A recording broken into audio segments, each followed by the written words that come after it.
Perempuan ini melakukan perjalanan ke Afghanistan, dan apa yang dia temukan ternyata jauh lebih buruk dari yang pernah kita bayangkan. Situasinya di sana benar-benar sangat memprihatinkan, dan ketika dia mencoba untuk pergi, semuanya menjadi semakin rumit. Termasuk Taliban yang mencoba menghubunginya ketika dia akhirnya berhasil keluar. Siapkan diri kalian, teman-teman. Kisah ini benar-benar sangat memilukan. Banyak video dari influencer perjalanan, terutama pria yang pergi ke Afghanistan dan duduk bersama Taliban, menggambarkan seolah-olah media barat telah berbohong kepada kalian. Inilah Taliban yang sebenarnya. Mereka tidak seburuk itu. Saya bepergian ke Afghanistan. Saya adalah seseorang yang memiliki kemampuan berpikir kritis. Saya juga seorang perempuan. Dan beginilah kenyataannya. Ketika saya pertama kali tiba di Afghanistan, saya bangun di Kabul, dan saya keluar, saya melihat-lihat sekitar, dan saya sempat berpikir seperti ini. Dan pikiranku saat itu adalah, ini adalah skenario terburuk. Itu bukan pikiran yang baik. Itu jelas bukan pikiran yang baik. Dan sungguh memalukan bagi pria manapun yang pergi ke Afghanistan dan membuat Taliban terlihat seperti sesuatu yang normal. Kita semua tahu kebenarannya. Aku akan berbicara dengan penduduk setempat dan aku akan mengonfirmasi hal itu pada mereka. Dan aku akan berkata, benar ya, anak perempuan di sini tidak bisa sekolah setelah kelas 6. Dan mereka akan bilang, iya, itu benar. Perempuan di sini sebenarnya tidak bisa bekerja, kecuali mungkin ada beberapa pengecualian. Ya, itu benar. Lalu kamu keluar dan kamu melihat begitu banyak perempuan di jalanan yang mengemis, dan begitu banyak anak-anak di jalanan yang mengemis. Maksudku, kalau perempuan tidak diizinkan bekerja dan laki-lakinya sebenarnya tidak tertarik untuk melindungi mereka atau melindungi anak-anak, lalu apa yang akan mereka lakukan? Mereka akhirnya akan mengemis. Dan siapa yang akan beri mereka? Laki-laki yang sama yang mengambil hak mereka dan sama sekali tidak peduli pada mereka.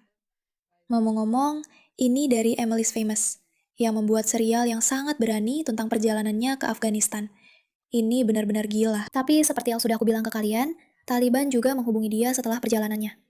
Tunggu saja. Kamu dihadapkan langsung dengan begitu banyak masalah yang sebenarnya ada solusinya. Tapi karena negara ini dipimpin oleh Taliban, masalah-masalah itu tidak akan pernah terselesaikan. Saat bepergian di Afghanistan, kamu harus berhenti dan mendapatkan izin untuk provinsi dan kota yang akan kamu kunjungi. Kamu benar-benar membutuhkan izin untuk setiap tempat yang kamu datangi. Ngomong-ngomong, kalian sadar gak sama kalungnya? Aku penasaran apa arti simbol itu. Kalau ada yang tahu, kasih tahu di kolom komentar ya. Kamu harus dapat izin di setiap kota, kan? Yang berarti mereka melacak setiap gerakanmu. Bayangkan, betapa menakutkannya sebagai seorang perempuan yang cukup tahu tentang Taliban dan ingin menyelidiki di Afghanistan. Gila. Saat kamu melakukan itu, kamu memberikan informasi paspormu, nomor telepon, email, dan lain-lain. Begitu aku meninggalkan Afghanistan, ponselku langsung dibanjiri pesan teks dari Taliban. Dan menurutku, itu hanya menunjukkan betapa tidak bergunanya mereka dan betapa tidak berprinsipnya mereka. Maksudku, Taliban yang sama yang melarang perempuan karena dianggap tidak pantas, justru mengirimkan emoji hati, pesan cinta, dan pesan-pesan lain padanya setelah dia pergi kan? Ini sama sekali tidak ada hubungannya dengan agama dan kesucian. Ini tentang pengambil alihan hukum syariah yang benar-benar menjijikkan di Afghanistan. Yang sekali lagi, hanyalah tentang gerakan politik yang mencoba mengedepankan kepentingan laki-laki dan agenda mereka.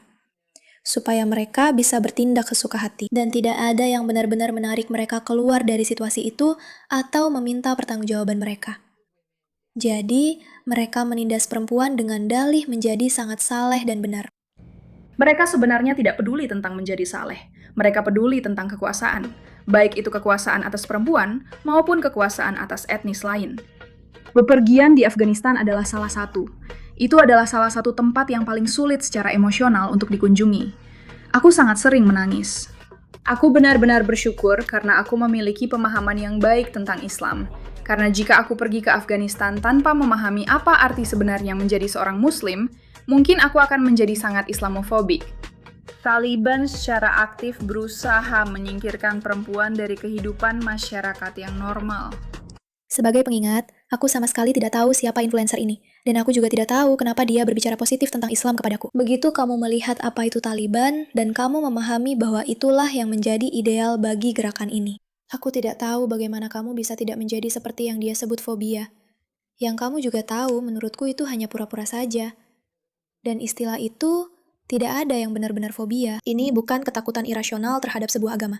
Ini tentang gerakan politik yang percaya, seperti yang dia katakan, pada pengambil alihan, dan memastikan bahwa mereka mengendalikan segalanya dan apapun, dengan cara apapun yang mereka inginkan. Tapi itu hanya poin sampingan. Jadi dia agak bodoh, tapi dia tetap berani, karena dia pergi ke sana. Dan setidaknya dia berbicara tentang apa yang sebenarnya terjadi. Dan begitu juga perempuan-perempuan di jalan yang berbicara kepada saya. Mereka berbicara dengan suara yang sangat pelan. Ketika saya masuk ke rumah-rumah dan benar-benar berbicara dengan para perempuan, mereka akan menceritakan kepada saya tentang seorang perempuan ini misalnya. Dia sedang menempuh gelar keduanya. Dia adalah seorang akuntan yang luar biasa. Lalu, pengambil alihan oleh Taliban terjadi, dan dia tidak bisa sekolah lagi. Dia juga tidak benar-benar bisa bekerja lagi. Dia hanya tinggal di rumah dan tidak punya kehidupan. Apa-apaan ini? Semua laki-laki yang pergi ke Afghanistan dan membuat semacam konten propaganda seperti media barat itu hanya pembohong. Mereka semua berbohong. Pergi sana, dasar brengsek. Talib dengan aksen Bay Area itu bukan Talib. Dia adalah bagian dari diaspora yang melihat peluang bisnis ketika Taliban runtuh. Dan sekarang, dia jadi kaya. Taliban biasa, pura-pura saja. Ketika dia punya kesempatan untuk pergi kapan saja, pergi sana, sialan. Dokumenter yang sangat bagus yang aku rekomendasikan untuk semua orang tonton. Durasinya hanya sekitar 15 menit. Judulnya Nations That Fail, Women Fail. Aku melihat banyak Orang. Oke, ayo kita tonton itu. Video berikutnya kita akan tonton itu. Ngomong-ngomong, dia masih melakukan lebih banyak hal di video ini. Mari kita lihat. Dan dia benar sekali. Para pria yang pura-pura benar-benar menjijikkan dan memuakkan. Para wanita ini pernah hidup di Afghanistan, yang aku tidak mau bilang sudah benar-benar modern. Tapi kemudian terjadi pengambil alihan Taliban yang kedua. Atau mungkin ketiga, aku bahkan tidak tahu lagi sekarang. Dan semuanya langsung dirampas dari mereka dalam sekejap. Dan kalau itu belum jelas bagimu bahwa itulah yang menanti orang-orang jika hukum syariah benar-benar berkuasa, wah, kamu harus segera sadar. Atau yang lebih penting lagi, cewek, kamu harus segera sadar. Menurutku, salah satu hal terbesar adalah mengetahui bahwa pemerintah benar-benar memungkinkan hal itu terjadi. Dan mereka lebih memilih tingkat kemiskinan dan kemelaratan seperti ini daripada perempuan yang berpendidikan. Iya. Iya. Dan setiap tahun sepertinya pendapat-pendapat itu semakin mengakar, kan? Menurutku, salah satu hal terbesarnya adalah hanya mengetahui bahwa pemerintah itu Maksudku, kamu melihat kota ini dan itu menjijikkan. seperti ini. Ini menjijikkan dan terlihat menyedihkan serta terlihat mengerikan. Saya punya seorang teman dekat dari Afghanistan yang baru-baru ini kembali dan berkunjung ke sana. Saya bertanya bagaimana keadaannya, dan dia bilang kotanya sedang menangis. Kamu bisa merasakan kesedihannya. Saya rasa adegan ini sangat menggambarkan apa yang dia maksud. Dan saya tidak akan berbohong, saya setuju dengannya. Maksudnya apa? Apa? Benar-benar pengalaman yang sangat-sangat mengerikan untuk dialami. Dan untuk melihat apa yang sebenarnya terjadi. Ngomong-ngomong, saat mereka mencoba meninggalkan Afghanistan, lihat apa yang terjadi. Masuk ke Uzbekistan tanpa visa. Dan itu berarti hari ini, saat kita meninggalkan Afghanistan, saya tidak akan mengalami masalah apapun. Namun orang Amerika tidak tahu cara mengajukan visa. Dan Emily di sini tidak bisa mengisi formulir. Jadi sekarang, kami menyeberang secara ilegal. Kami pikir kami akan baik-baik saja. Dan kalau tidak, ya penjara Taliban. Atau penjara Uzbekistan. Jadi kamu butuh visa untuk keluar dari Afghanistan. Seolah-olah kita belum cukup tahu betapa bermasalahnya tempat ini. Tapi mereka tidak akan membiarkanmu pergi, kecuali kamu punya persetujuan dan izin untuk keluar. Teman-teman, hukum syariah. Hukum syariah yang gila ini. Penjara Uzbekistan, menurutku penjara Uzbekistan akan lebih baik. Aku akan makan plov di lantai beton. Plov penjara. Penjara Prism. Semoga jangan sampai ada yang melihat kameraku di perbatasan. Baiklah, operasi imigrasi ilegal dimulai. Kami sudah punya taksi, kami 1 jam 40 menit dari perbatasan. Kami akan melewati sisi Afghanistan, yang seharusnya tidak masalah. Mereka lebih khawatir kalau kami tidak punya terlalu banyak dolar. Lalu kita akan bertemu dengan teman-teman Uzbek baru kita, dan mungkin melihat bagian dalam pusat penahanan mereka. Tidak sabar menunggu. Film puncak. Maksudku, mereka memang tersenyum, tapi sejujurnya, kamu benar-benar tidak ingin ditangkap oleh Taliban. Di kejauhan, kita sekarang bisa melihat Uzbekistan. Dan hanya dengan melihat apartemen-apartemen tinggi di kejauhan, terasa agak surreal setelah 3 minggu terakhir berada di, katakanlah, ya tempat-tempat yang jelas bukan apartemen bertingkat. Tanah yang dijanjikan tidak terlalu jauh. Sayang sekali kalau kamu tidak punya visa. Salah satu anggota Taliban yang baru saja kami temui bertanya apakah kami berbicara bahasa Inggris di Inggris. Jadi itu bagus. Ini berjalan dengan baik. Itu benar. Ya.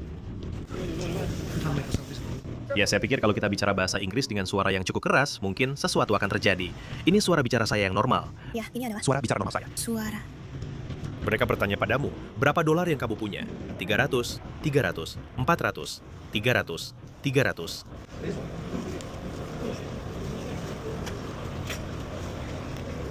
Benar, ya, kalau kamu melakukannya, kamu akan mendapatkannya. 3 harus 200 itu, semua 4, semua 100, satu yang dapat seperti itu. Aku laki-laki itu. Lewat sini? Iya, ya. Oke. Terima kasih. Oke, jadi semua orang sudah punya aplikasi akses mereka.